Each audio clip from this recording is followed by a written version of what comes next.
Bienvenue. Ce que tu vas entendre maintenant n'est pas un simple extrait de livre, c'est une immersion, un premier pas dans un voyage intérieur. Tu vas découvrir un extrait de mon nouveau livre, Ce que tu portes sans le savoir, libérer l'impact invisible de la mémoire génétique et transgénérationnelle sur ta vie. Et si tu écoutes ces mots aujourd'hui, c'est que quelque part en toi, il y a déjà un appel. Un désir de comprendre ce que tu ressens vraiment et d'aller plus loin que tout ce que tu as déjà essayé. Alors, installe-toi, respire, laisse-toi guider dans cette exploration. Chapitre 1. Tu ressens ce que tu n'as jamais vécu, quand rien n'explique ce que tu ressens. Tu n'as pas manqué de courage, tu n'as pas fui ta vie, tu as fait ce qu'on t'a dit de faire. Tu as lu les bons livres, suivi les bons conseils, tenté les bonnes méthodes, tu t'es posé les bonnes questions, tu as travaillé sur toi, vraiment. Et pourtant, tu sens que quelque chose bloque encore.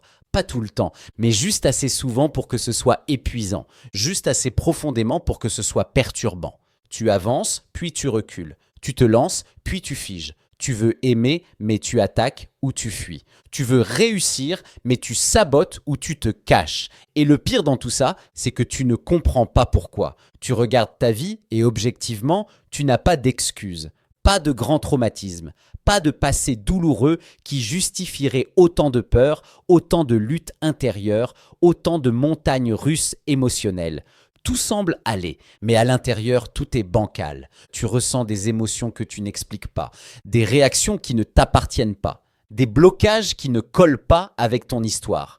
Et tu te retrouves là, à chercher dans ta tête une cause logique, alors que ce que tu vis ne vient peut-être pas de ta tête. L'histoire de Mélodie. Mélodie a 37 ans. Elle est brillante, charismatique, aimée. Elle est aussi hypersensible, lucide, engagée. Elle a déjà fait plusieurs thérapies, du développement personnel, des retraites, du coaching. Elle n'est pas dans le déni, elle veut aller au fond. Mais il y a une chose qui résiste. Dès qu'un homme prend la parole avec autorité devant elle, même avec calme, même avec respect, son système se crispe. Pas mentalement. Elle comprend bien que ce n'est pas une attaque. Elle le sait. Mais physiquement, son cœur s'emballe, elle transpire. Elle a la gorge qui se serre. Elle se déconnecte. Parfois même, elle se met à trembler. Elle a tout analysé. Elle n'a jamais été maltraitée. Aucun abus, aucune violence. Une éducation assez classique, pas parfaite, mais loin du drame. Et pourtant, ça la paralyse. Dans ses réunions, dans ses prises de parole, dans ses relations amoureuses, c'est comme si quelque chose en elle disait danger, alors que tout en elle veut avancer. Alors, elle culpabilise. Elle se demande si elle est folle, si elle exagère, si elle invente. Mais non, elle ne dramatise pas. Elle porte. Et c'est ce que personne ne lui avait dit. Quand le mental ne suffit plus. Ce que Mélodie vit, tu le vis peut-être aussi. Pas forcément sous la même forme, mais dans la même confusion. Ce moment où tu te dis « Je sais que je n'ai pas de raison d'avoir peur, mais j'ai peur. Je sais que je mérite mieux, mais je reste. Je sais que je peux réussir, mais je bloque. » Et plus tu essaies de comprendre, plus tu t'épuises. Parce que tu cherches dans ta vie alors que la racine est plus loin, plus ancienne, plus profonde, presque invisible. Ce n'est pas dans ta tête, c'est dans ton système, dans ton corps, dans ton cerveau émotionnel, dans cette mémoire biologique qui garde tout, même ce que tu n'as jamais vécu. L'émotion sans déclencheur. Voici ce que la science montre aujourd'hui. Tu peux ressentir une émotion intense sans avoir de souvenirs associés. Et ce n'est pas une erreur de ton cerveau, c'est une trace, une empreinte. Dans ton système nerveux, certaines zones enregistrent non pas des faits, mais des sensations, des charges, des états. Et ces empreintes se réactivent, même si tu ne sais pas pourquoi. Ce qu'on appelle le système limbique, centre de la mémoire émotionnelle, n'a pas besoin de langage pour se déclencher. Il n'a pas besoin de contexte rationnel. Il suffit d'un son, d'un ton, d'un regard, d'un environnement et tout ton système s'alarme. C'est comme une alerte qui se déclenche, sans que tu vois l'incendie. Mais pour ton corps, c'est réel. Et si ce feu ne vient pas de ton expérience directe, s'il vient de ce que tu portes, de ce qui a été transmis à ton système, sans que tu en sois informé la trace neuronale d'un vécu invisible. La mémoire génétique, ce n'est pas juste un champ émotionnel vague, c'est un phénomène biologique, une réalité neuronale. Dans ton ADN, il y a plus qu'un code physique. Il y a aussi des balises activées ou désactivées en fonction des expériences vécues par ceux qui t'ont précédé. Et ces balises, ces marqueurs épigénétiques modulent ta manière de réagir, de ressentir, de percevoir.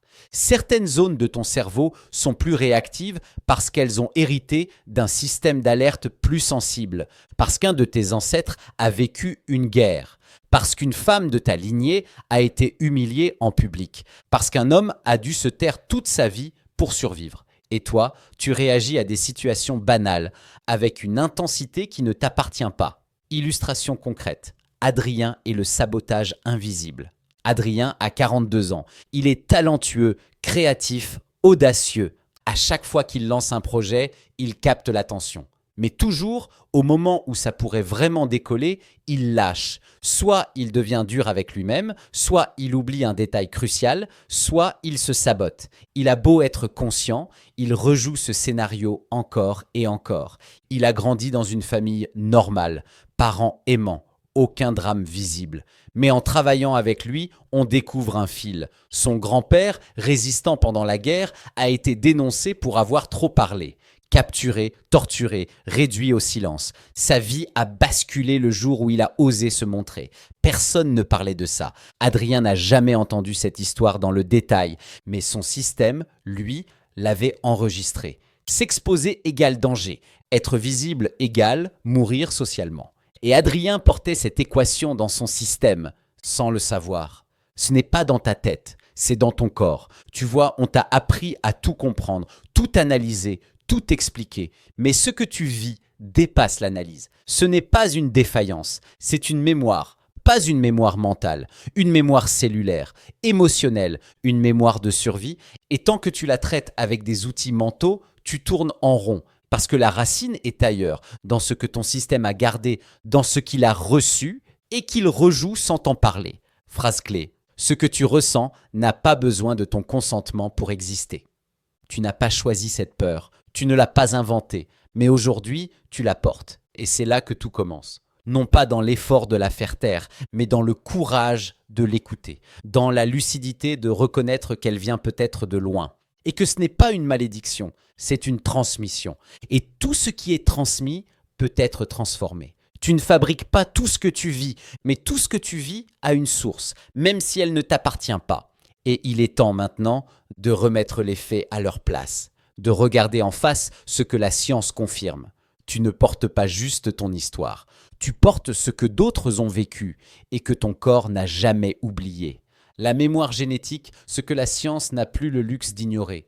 Tu n'as pas besoin d'y croire pour que ce soit réel. Ce n'est pas une question de spiritualité, ni d'ésotérisme, ni d'idéologie. Ce n'est pas une mode New Age. Ce n'est pas une croyance pour gens perdus. La mémoire génétique, c'est un fait biologique, un territoire que la science ne peut plus ignorer, un terrain que la transformation personnelle doit aujourd'hui intégrer avec rigueur si elle veut être complète, parce que tu ne peux pas continuer à t'accuser d'être fragile, instable ou défaillant. Quand ce que tu vis est en réalité le résultat d'une histoire biologique transmise, codée, transcrite, non pas dans ton mental, mais dans ton système.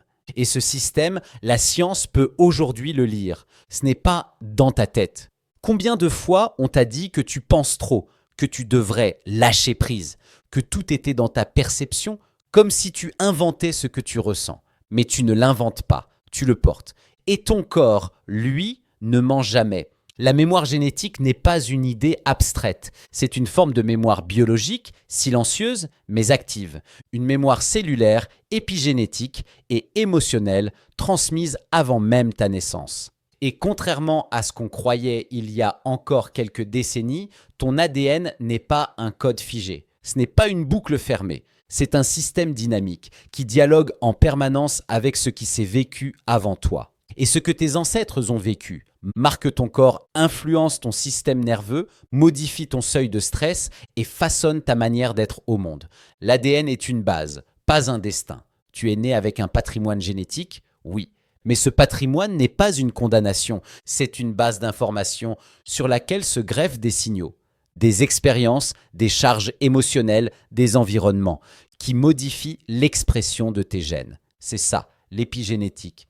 Épi, en grec, signifie au-dessus d'eux. L'épigénétique, c'est tout ce qui modifie l'expression de ton code génétique sans en changer la structure. Imagine une partition de musique. Ton ADN, c'est la partition. L'épigénétique, ce sont les annotations laissées sur la partition. Accélérer ici, répéter là, jouer en sourdine ou ne pas jouer du tout. Ces annotations peuvent être ajoutées ou transmises. Et elles influencent la manière dont tes cellules vont fonctionner. Et tu sais ce qui influence ces annotations? Le stress, les émotions fortes, les expériences de vie intenses, les environnements menaçants. Donc, ce n'est pas seulement ce que tu vis toi aujourd'hui, c'est ce que tes parents ont vécu, tes grands-parents, et parfois bien plus loin. Parce que le système est intelligent, il se souvient pour anticiper. Il adapte ton organisme aux menaces que la lignée a déjà rencontrées. Ce n'est pas une punition, c'est une stratégie de survie. Mais ce qui a aidé un ancêtre à survivre peut t'empêcher toi de vivre pleinement. Ce qui s'imprime se transmet. Pendant longtemps, les biologistes croyaient que seules les mutations génétiques se transmettaient, qu'il fallait une altération du code pour que cela impacte les descendants. Mais aujourd'hui, on sait que des expériences de vie peuvent modifier l'expression génétique sur plusieurs générations. Et ce n'est plus une hypothèse, c'est prouvé, documenté, vérifié, études scientifiques. Quand le trauma traverse les générations, tu veux des faits? En voici.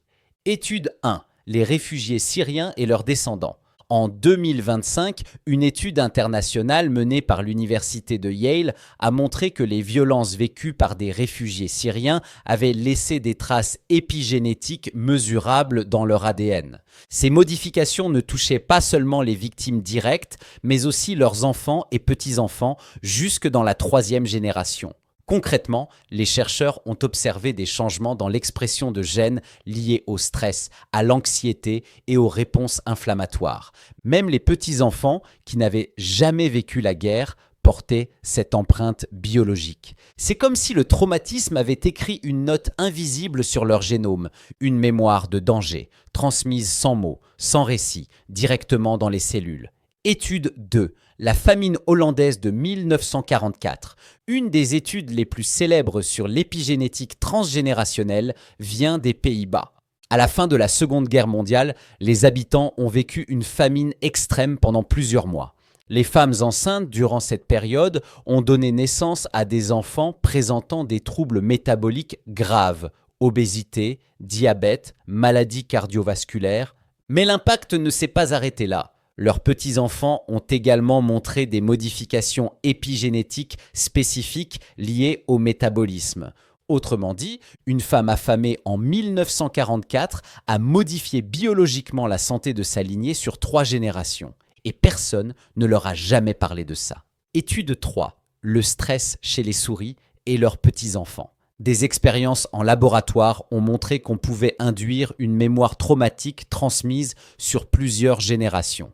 Par exemple, on expose une souris mâle à une odeur particulière, comme celle de la fleur de cerisier, couplée à un choc électrique. Très vite, la souris associe cette odeur à la peur. Mais ce qui surprend, les petits-enfants de cette souris, sans jamais avoir reçu de choc, réagissent à cette même odeur avec un stress intense. Le cerveau a intégré l'odeur comme une menace et a transmis ce message de danger biologique aux générations suivantes. Et toi, tu fais quoi de tout ça? Maintenant, pose-toi cette question. Et si cette angoisse du manque, cette peur de parler, ce besoin de contrôle n'était pas une fragilité de ton caractère? Et si c'était une empreinte, un signal ancien transmis pour te protéger d'un danger qui n'existe plus, mais que ton corps croit toujours réel, tu crois que tu as un problème. Mais parfois, tu es juste en train de rejouer un mécanisme de survie ancestral. Tu n'as pas inventé ta douleur, mais tu en portes la trace. Cas concret, Samir, l'obsession du contrôle. Samir a 46 ans. Il dirige une entreprise florissante, mais vit dans un état de tension quasi permanent. Il ne délègue rien. Il veut tout superviser. Chaque mail, chaque budget, chaque détail. Il se lève à 4 heures du matin. Il prévoit tout. Il anticipe tout. Et pourtant, il a peur. Tout le temps. peur que tout s'écroule, peur de manquer, peur que quelque chose de terrible se produise. Il a tout essayé, méditation, hypnose, thérapie, mais cette peur ne le quitte pas. Quand on creuse, on découvre que son grand-père était un réfugié. Fuyant la guerre, il a tout perdu. Arrivé dans un pays étranger, il a reconstruit sa vie à la force du poignet, obsédé par l'idée de ne plus jamais dépendre de personne. Personne n'a parlé de cette histoire dans la famille, mais Samir, sans le savoir, porte cette mémoire de perte et de lutte. Son obsession du contrôle, ce n'est pas de la paranoïa, c'est une mémoire épigénétique de survie. Ce que la science confirme, tu le vis déjà. Tu n'as pas besoin d'un doctorat en biologie pour sentir que quelque chose se rejoue. Tu le vis dans ton corps, dans tes réactions, dans tes schémas. La science ne fait que valider ce que l'intuition ressentait déjà. Le stress chronique, l'anxiété sans cause apparente, les douleurs inexpliquées, les phobies étranges, les sabotages répétitifs, ce ne sont pas des énigmes, ce sont des héritages. Et aujourd'hui, on ne peut plus les ignorer. Phrase clé: la mémoire génétique n'est pas une croyance, c'est une donnée biologique. Tu ne fais pas partie d'une génération cassée, tu fais partie d'une génération chargée et ce que tu ressens, tu ne l'as pas imaginé, tu l'as hérité, mais ce n'est pas une fatalité, c'est une porte d'entrée. Parce que tout ce qui a été inscrit peut être désactivé, tout ce qui a été transmis peut être transformé, mais encore faut-il le reconnaître. Ce que tu crois être un défaut personnel est peut-être une empreinte ancienne. Et ton corps, lui, n'a jamais oublié. Mais pour te libérer de ce que tu portes, tu vas devoir accepter cette vérité dérangeante. Ce n'est pas ton histoire, mais c'est ta vie. Et c'est à toi, maintenant, de décider si tu continues à la vivre en héritier inconscient ou en auteur lucide. Ce n'est pas ton histoire, mais c'est ta vie. Tu regardes autour de toi, tout va bien. Pas de catastrophe à signaler, pas de drame à raconter. Et pourtant, quelque chose cloche. Tu te lèves, tu délivres, tu coches les cases, tu fais ce qu'il faut. Tu fais même plus que ce qu'il faut. Mais à l'intérieur, ça frotte. Un frottement discret, régulier, qui use. Tu te dis, je vais bien, mais rien ne va. Tu avances avec la tête, ton système freine avec le corps. Tu veux t'élancer, une force invisible tire la corde dans l'autre sens. Tu es là, présent, compétent, lucide, et en même temps étranger à toi-même, comme habité, comme si quelqu'un d'autre vivait à travers toi à certains moments. Tu n'inventes rien, tu portes l'injustice silencieuse. Il y a une injustice que personne ne voit, celle de porter un passé qui n'est pas le tien, de vivre des réactions qui ne collent pas avec ton histoire, de ressentir des peurs qui ne correspondent à rien de concret dans ta vie. Tu n'as pas choisi de sursauter comme ça. Tu n'as pas choisi d'avoir le cœur qui s'emballe quand il n'y a rien. Tu n'as pas choisi d'être envahi par une tristesse qui ne se raconte pas. Tu n'as pas choisi de saboter la dernière ligne droite alors que tout est prêt. Tu n'es pas faible, tu es chargé. Chargé de mémoires qui ne sont pas dans ton récit, mais dans ton système. Chargé de signaux anciens qui continuent de tourner en fond comme une application oubliée qui draine ta batterie. Et le monde ne comprend pas. Le monde veut que tu expliques, que tu rationalises, que tu justifies. Mais comment expliquer ce que ton corps sait sans mots? Comment expliquer ce que ton système rejoue sans souvenir à raconter? Le plus dur, ce n'est pas d'endurer ces réactions. Le plus dur, c'est de douter de toi pendant que tu les vis, de te demander si tu exagères, si tu dramatises, si tu ne serais pas trop. Alors tu te serres, tu te juges. Tu te resserres encore. Et plus tu te resserres, plus l'alarme interne devient bruyante. Quand l'esprit avance et le système freine, ton esprit veut. Il veut la clarté, l'action, la mise en mouvement. Il sait ce qui est bon pour toi. Il sait ce que tu veux construire. Mais ton système, lui, n'obéit pas aux intentions. Il obéit à la sécurité. Il obéit à l'empreinte. Là où ton esprit dit « c'est le moment », ton système répond « pas sûr ». Là où ton esprit dit « on y va », ton système souffle « attends ». Tu appelles ça de la procrastination, du sabotage, de l'autocensure. Tu le vis comme un défaut moral, alors qu'en réalité, c'est un réflexe de protection. Ce réflexe ne te demande pas ton avis. Il ne te consulte pas. Il se déclenche avant toi, avant ta pensée, avant ta décision. Et c'est logique, il a été construit pour te garder en vie, pas pour te rendre heureux, pas pour te réaliser, pour survivre. Voilà l'écart. Tu veux vivre, ton système, encore, veut survivre. Inconfort identitaire. C'est là que naît le malaise le plus profond. Tu ne te reconnais pas. Tu te regardes agir et tu ne comprends pas ce que tu vois. Tu t'entends dire oui quand tu veux dire non. Tu t'entends promettre que tu vas t'exposer, puis tu disparais. Tu t'entends demander peu alors que tu sais que tu vaux beaucoup. Tu te dis « ce n'est pas moi ».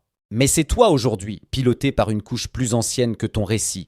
Tu joues une partition écrite ailleurs, à un autre moment, pour d'autres dangers. Il ne s'agit pas de te blâmer, il s'agit de te localiser, de savoir d'où tu parles quand tu t'exprimes, de savoir qui en toi prend la main quand tu agis. Ce n'est pas ton histoire, mais c'est ta vie. Et tant que tu ne le reconnais pas, tu liras tes réactions comme des fautes et non comme des informations. Ce que dit ton cerveau et pourquoi la logique ne suffit pas, tu as deux vitesses en toi. Une vitesse rapide, automatique, émotionnelle, et une vitesse plus lente, réfléchie, logique. La vitesse rapide, c'est ton système limbique. L'amygdale, le cerveau émotionnel, le circuit d'alarme, son job, détecter, cataloguer, rappeler, déclencher. La vitesse lente, c'est ton cortex préfrontal. La planification, l'anticipation, la régulation. Son job, comprendre, relativiser, décider. Quand tout va bien, ces deux vitesses coopèrent. Le limbique signale, le préfrontal régule. Tu ressens, tu raisonnes, tu choisis. Mais quand ton système porte une empreinte émotionnelle ancienne, non identifiée, la donne change. Le limbique prend l'avance. Il étiquette danger avant même que tu comprennes ce qui se passe. Il augmente la vigilance, il accélère le cœur, il prépare la fuite, l'attaque ou la sidération. Le préfrontal, lui, arrive après. Il tente de faire la morale à un corps déjà engagé dans la protection.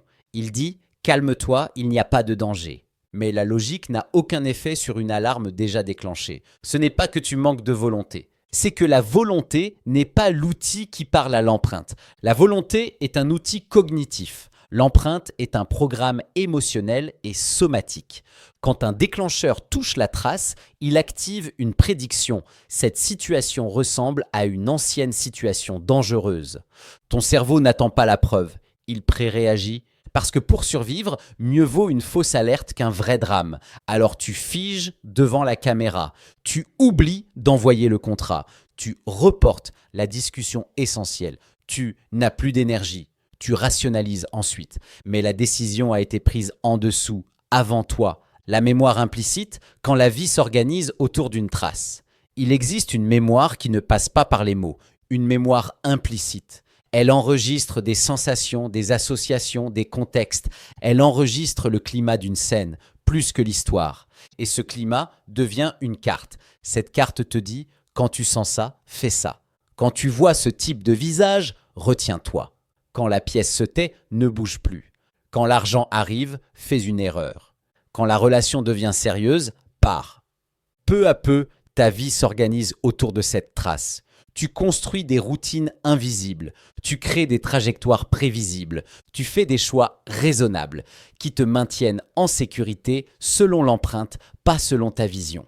Voilà pourquoi tu peux aller bien sur le papier et imploser en coulisses. Voilà pourquoi tu peux réussir et ne pas supporter la réussite. Voilà pourquoi tu peux aimer et refuser d'être aimé. Ce n'est pas irrationnel. C'est cohérent avec la carte émotionnelle que tu portes. Neuroplasticité, la bonne et la mauvaise nouvelle, la neuroplasticité, c'est la capacité du cerveau à se modifier avec l'expérience.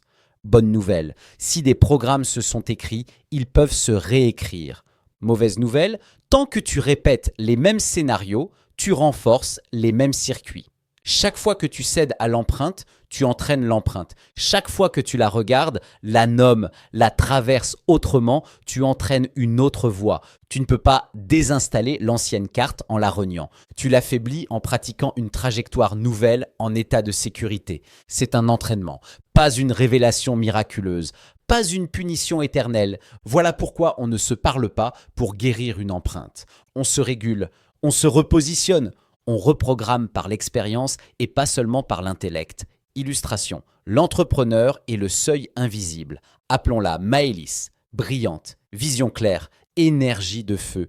En quelques années, elle passe de consultante indépendante à leader de son secteur. Son travail est impeccable, son audience grandit, les résultats suivent. Et puis, à chaque fois qu'elle s'apprête à franchir un cap, Tout se dérègle. Quand il faut assumer un tarif qui reflète vraiment sa valeur, elle oublie d'envoyer le devis. Quand un média l'invite, elle tombe malade. Quand une opportunité majeure arrive, elle perd le dossier critique, toujours juste avant le saut. Le plus troublant, elle sait tout ça. Elle en rit parfois. Mais dès que la vague revient, le scénario reprend. On explore ensemble, pas pour chercher un coupable, pour chercher la logique. Dans l'histoire familiale, une figure s'impose. Sa mère, Edith. Jeune, talentueuse, Edith avait lancé un projet audacieux. Une levée de fonds, des partenaires prestigieux, une promesse forte, et puis, à un cheveu de la signature, tout s'est effondré. Trahison d'un associé. Rumeurs, humiliation publique. Edith n'a jamais relevé la tête après ça. Elle a repris un poste sûr. Elle a élevé ses enfants avec amour, mais avec ce silence épais autour du mot ambition. Dans la maison, on n'a jamais dit « tu n'y arriveras pas ». On a dit « reste prudente ». On a dit « la visibilité détruit ». On a dit « rien ». Et ce rien parlait fort. Maëlys ne se souvenait pas d'avoir appris à se retenir. Elle a intégré. Son système a noté une équation. Si je dépasse un certain seuil, je me brise et je brise maman. Oui, je brise maman. Car il y a ici un autre mécanisme puissant, la loyauté invisible. Elle relie les enfants aux douleurs des parents. Elle dit « je préfère me limiter que de vivre ce que tu as vécu ». Elle dit « je reste petite pour que tu ne te sentes pas encore plus petite ». Elle dit « je porte un peu de ta chute pour que tu te sentes moins seule ». Alors Maëlys crée des plafonds, des seuils invisibles, des caps au-delà desquels elle perd la main. Ce n'est pas un manque de discipline, ce n'est pas un manque de courage, c'est une cohérence affective. On croit qu'on échoue par paresse. Beaucoup échouent par amour, par loyauté, par protection d'une figure blessée. Quand elle commence à nommer ce pacte silencieux, le corps parle, gorge serrée, chaleur dans la poitrine, larmes, un deuil monte. Le deuil d'une promesse faite sans mots, je ne te dépasserai pas. Nous n'avons pas convaincu Maëlys de changer, nous avons dissous un pacte en l'honorant, en remerciant la loyauté, en la transformant « je t'honore mieux en réussissant qu'en me retirant ». Ta chute n'est pas ma destinée. Mon expansion ne te trahit pas, elle te réhabilite. Ensuite, nous avons travaillé le système. Pas les slogans, pas les grandes déclarations. Le nerf, la respiration, le rythme. Construire de la sécurité dans l'action visible. Élargir progressivement la fenêtre de tolérance. Prendre la parole et rester régulé. Signer et rester présente. Recevoir l'argent et rester au contact du corps. Chaque petite victoire ancre une nouvelle carte. La visibilité peut être sûre. Le succès peut être doux. Je peux dépasser le seuil et je reste intègre. Au bout de quelques mois, les maladies opportunes disparaissent. Les dossiers ne se perdent plus. Les montants assumés se stabilisent. Pas parce qu'elle s'est endurcie, parce qu'elle s'est réconciliée avec sa lignée, avec son système, avec sa place. Maëlys n'a pas écrasé son histoire familiale, elle l'a réécrite en actes. Elle a cessé de vivre à la place de sa mère. Elle a commencé à vivre à partir de sa mère, mais pour elle. Lire l'empreinte pour changer la trajectoire. Tu n'es pas cassé, tu es organisé autour de signaux. Certains datent d'avant toi. Le cortex préfrontal comprend, planifie, veut. Le système limbique protège, déclenche, répète. Quand une empreinte s'active, la logique ne suffit pas. Ta vie peut se structurer autour d'une mémoire non identifiée. Tes défauts sont souvent des solutions anciennes à des problèmes d'hier. La loyauté te fait parfois rejouer des plafonds qui ne sont pas les tiens. La neuroplasticité te permet de réécrire la carte par la sécurité, la présence, l'expérience répétée d'un nouveau possible. Arrête de chercher ce que tu aurais mal fait. Commence à écouter ce que ton système essaie de bien faire, te garder en vie selon une carte obsolète. Reconnaître l'empreinte, c'est déjà la faire fondre. Honorer la loyauté, c'est déjà l'orienter autrement. Agir avec le corps, c'est offrir à ton cerveau des preuves nouvelles qu'il peut enfin inscrire. Phrase clé. Tu es peut-être le premier de ta lignée à ne pas vivre pour survivre. Tu n'es pas là pour répéter. Tu es là pour continuer autrement, pour convertir la survie en vie. Pour faire de ce que tu portes une force alchimique au service de ta place. Mais pour sortir de cette cage invisible, encore faut-il reconnaître qu'elle existe. Et quand tu la vois, Tout change. Tu cesses de te battre contre toi, tu commences à dialoguer avec ce que tu portes. C'est là que la libération devient concrète et que le corps enfin peut arrêter de se défendre pour se déployer.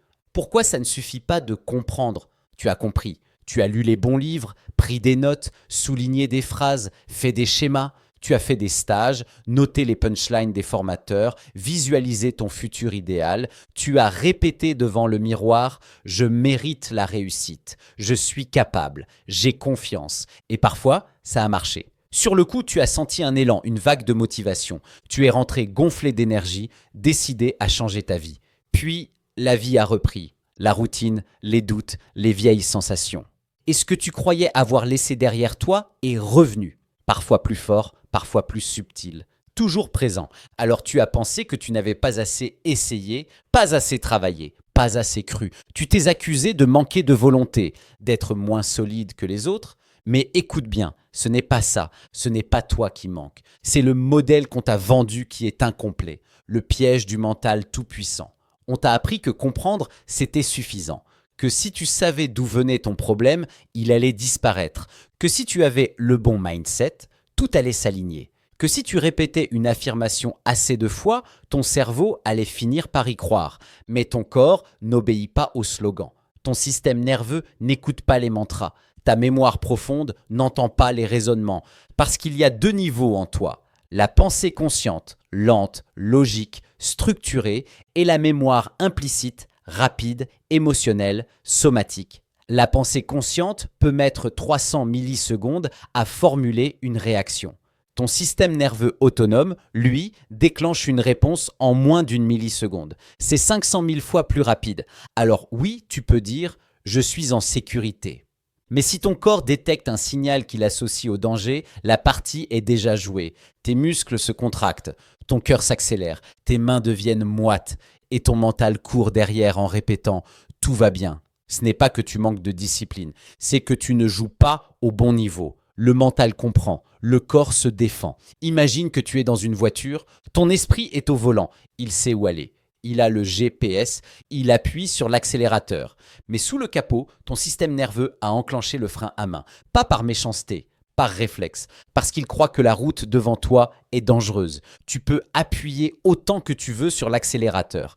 Tant que le frein est tiré, tu n'avances pas. Ou alors, tu forces, tu consommes toute ton énergie et tu finis épuisé. Voilà pourquoi comprendre ne suffit pas. Parce que comprendre, c'est mettre le GPS. Mais si tu ne t'occupes pas du frein invisible, tu restes bloqué. L'expérience de Thomas. Thomas a 41 ans. Après 20 ans dans une grande entreprise, il décide de se reconvertir. Il sait ce qu'il veut, accompagner, transmettre, partager son expertise. Il a préparé ses offres, travaillé son pitch, monté son site. Tout est prêt, sauf lui. Dès qu'il doit parler de lui, il se fige. Quand on lui demande « Pourquoi devrais-je travailler avec toi ?», il bégaie, il détourne la conversation. Il évite les interviews, il ne publie rien sur les réseaux. Pourtant, il sait quoi dire, il l'a écrit, il l'a répété, il l'a visualisé. Mais face au regard de l'autre, plus rien, un blanc, un vide, comme si sa gorge se refermait. En travaillant avec lui, on découvre une mémoire silencieuse. Dans sa famille, il y a eu une honte tissée dans le silence. Un grand-père accusé à tort, rejeté, humilié publiquement. Un tabou transmis. Un climat de « ne parle pas trop, ça pourrait nous retomber dessus ». Thomas n'a jamais vécu cette scène, mais son corps l'a intégrée comme une règle. Mieux vaut se taire que risquer la honte. Alors, à chaque fois qu'il devait parler de lui, son système appliquait la consigne. Pas de visibilité, pas d'exposition, pas de risque. Ce n'était pas une peur irrationnelle, c'était une mémoire protectrice. La mémoire implicite en dessous du mental. Ce que Thomas vit, ce que tu vis parfois, c'est l'effet de la mémoire implicite. Une mémoire qui ne stocke pas des mots, mais des sensations. Une mémoire qui n'a pas besoin de souvenirs pour agir. Elle garde les traces du climat émotionnel, elle fabrique des raccourcis. Quand tu sens ça, fuis. Quand tu entends ça, tais-toi. Quand tu es vu, cache-toi. Ces raccourcis ne passent pas par la logique. Ils s'activent tout seuls.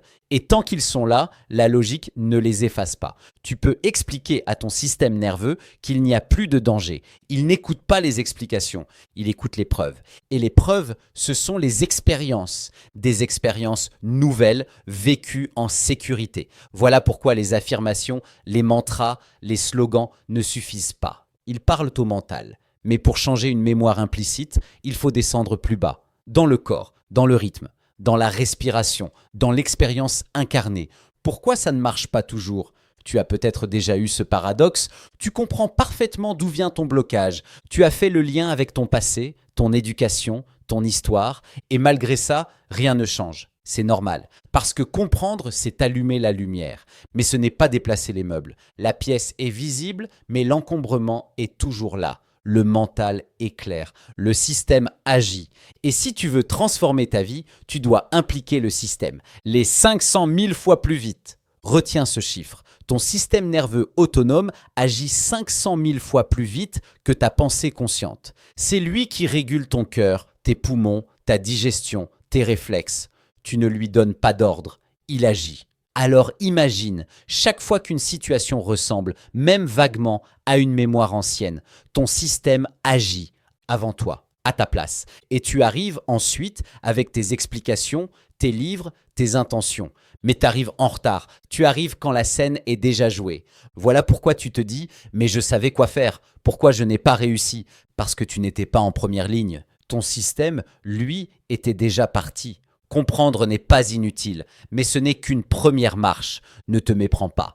Comprendre est essentiel. Sans compréhension, tu restes aveugle. Tu continues de croire que tu es cassé. Tu continues de t'accuser, mais comprendre ne suffit pas. C'est une porte d'entrée, pas une libération. Le mental est clair, le corps transforme. Et la mémoire implicite ne se réécrit pas avec des idées. Elle se réécrit avec des expériences, avec des signaux nouveaux, avec des preuves vécues qui disent « tu peux ».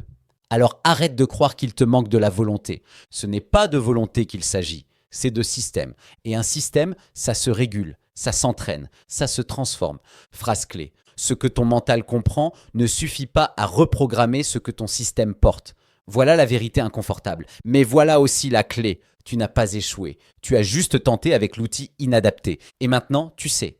Ta vie n'a pas commencé le jour où tu as poussé ton premier cri. Elle a commencé bien avant. Dans les silences, les peurs, les luttes, les blessures de ceux qui t'ont précédé, tu es porteur d'un héritage invisible. Il habite ton système. Il influence tes choix. Il colore tes émotions. Le modèle tes blocages. Ce que tu ressens n'est pas qu'à toi. Ce que tu répètes n'est pas qu'à toi. Ce que tu bloques n'est pas qu'à toi. Et ce que tu redoutes n'est pas qu'à toi. Tu n'as pas à tout porter. Mais tu dois d'abord reconnaître ce que tu portes. Parce que ce que tu nies, tu le répètes. Ce que tu vois, tu peux le transformer. La mémoire génétique n'est pas une condamnation. C'est une donnée. Et toute donnée peut être transformée si elle est reconnue. Phrase clé. Ce que tu ressens est réel, même si ça ne t'appartient pas. Dans le prochain chapitre 2, l'héritage silencieux, comment une vie marque une autre. Tu découvriras comment une vie, un événement, un choix peut marquer une lignée entière. Comment la peur, la honte, la culpabilité ou le devoir deviennent des transmissions invisibles. Et pourquoi ce que tu crois être ton caractère est parfois une réponse génétique à un passé non digéré. Ce que tu ressens est réel, même si ça ne t'appartient pas. Voilà. Tu viens d'entendre le chapitre 1 de mon livre sur la mémoire génétique.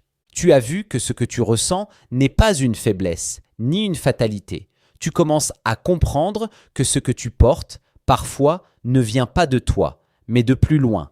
Et ça, ce n'est que le début. Imagine ce que la suite va t'apporter. Comment transformer ces mémoires invisibles? Comment réécrire les blocages en force? Comment reprendre le pouvoir sur ton système, ton histoire et ta vie? Si ce que tu viens d'écouter a résonné en toi, alors ne t'arrête pas ici. Tu peux accéder dès maintenant au livre complet. Le lien est juste en dessous, dans la description. Ta transformation commence aujourd'hui.